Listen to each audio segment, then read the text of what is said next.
പക്ഷെ നിനക്ക് പേടി കുറച്ച് കൂടുതലല്ലേ? ഇതേ നിന്റെ മുഖത്തുള്ള ജാട കളയേണ്ടത് നല്ല കേട്ടോ. എന്താ പറഞ്ഞേ? അല്ല, ഇങ്ങനെ നടന്ന ഒരാഴ്ച ആവുന്നാ ഞാൻ പറഞ്ഞത്.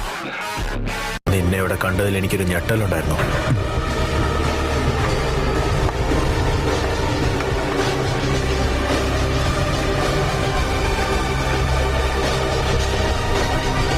അതിപ്പോ ഹൊക്കാഗയുടെ ബ്ലാക്ക് ഓപ്സിൽ നിന്നും ഇതിൽ കൂടുതലൊന്നും പ്രതീക്ഷിക്കാനില്ലല്ലോ.